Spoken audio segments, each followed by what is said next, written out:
달리는 기차, 넓은 호화객실, 최소의 인원이 탑승하며 멀리 가면 할인까지 해줍니다. 반면 비좁은 객실에 멀리 갈수록 비용은 늘어나며 그래서 멀리 갈 수도 없는 객실. 영화 설국열차가 생각나지만 우리나라 누진세의 모습입니다. 여름이면 덥고 습한 날씨 탓에 냉방기기들을 틀어야 하는 계절입니다. 국내의 여름은 덥기로 유명한 나라에서 온 외국인들도 혀를 내두를 정도입니다.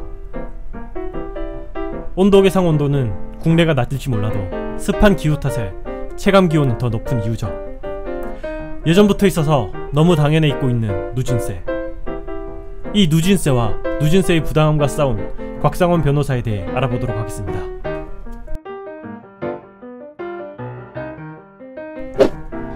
소득 금액이 커질수록 높은 세율을 적용하도록 정한 세금. 한국에서 누진세의 사전적 정의입니다.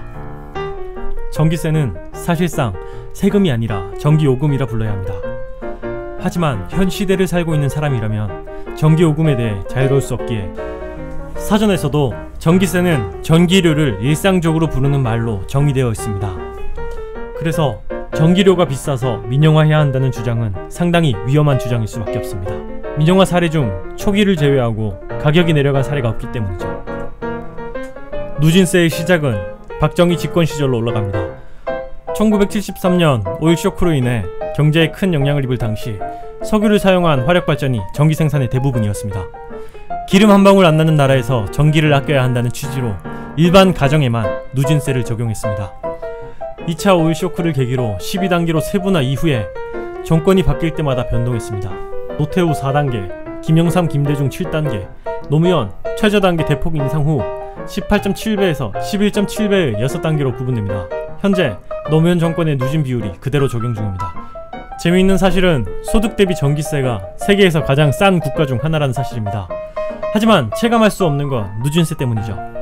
4단계 요금까지는 낮으나 6단계가 넘는 순간 최대 11배가 비싸지며 타국가 대비 최대 2배를 넘어버립니다. 전기 사용량이 많은 여름철 일반 가정은 전기세 폭탄을 맞게 될 확률이 무척이나 높은 이유죠.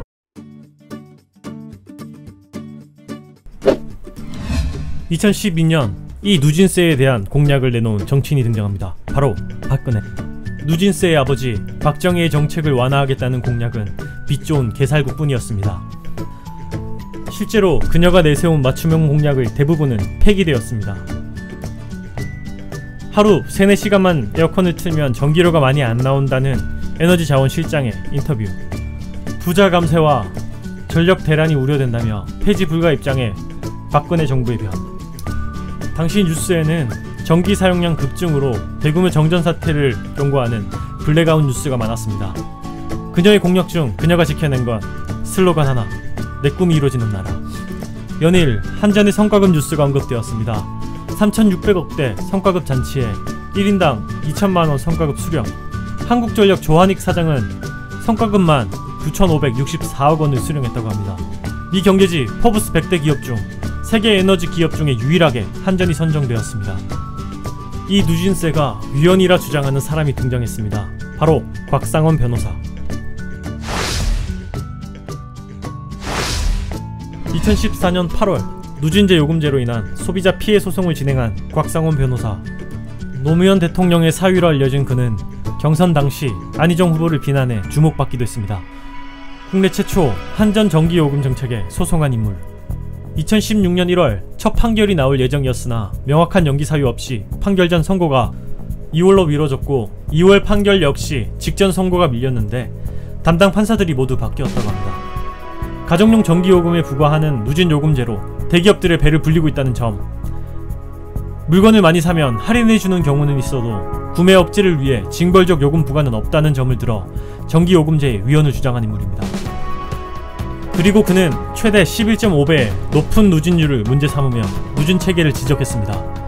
월 100kW 사용시 1kW 요금 60.7원, 월 500kW 사용시 kW당 요금 303.5원이 아닌 709.5원이 된다는 점. 하지만 이도 실제와는 다르게 되는데 전기세는 기본요금 더하기 전력량 요금으로 구성됩니다. 실제 누진율 부과 시 기본요금까지 적용된다는 점에서 실제로는 누진율이 30배가 넘는 경우가 발생한다고 그는 밝혔습니다. 전체 사용량 중 60%가 산업용이며 그중 97%가 대기업이라고 합니다. 이 기업들은 누진제가 적용되지 않고 사용이 많거나 야간 사용 시 전기요금이 적다고 합니다. 그럼에도 경경련은 국내 기업 경쟁력 강화를 위해 산업용 전기세 인하를 주장하고 있습니다. 그의 소송은 8월 1심 판결이 나올 예정이었으나 10월 첫 판결이 나왔습니다. 주택용 전기 누전세 문제 없다며 한전 상대 전기요금 부당이익 반환 청구 소송 원고 패소 판결을 내리게 됩니다. 이에 곽상원 변호사는 판결의 즉시 항소와 동시에 11월 22일 박근혜 대통령을 피고로 국민위자료 청구 소송을 진행 중에 있습니다.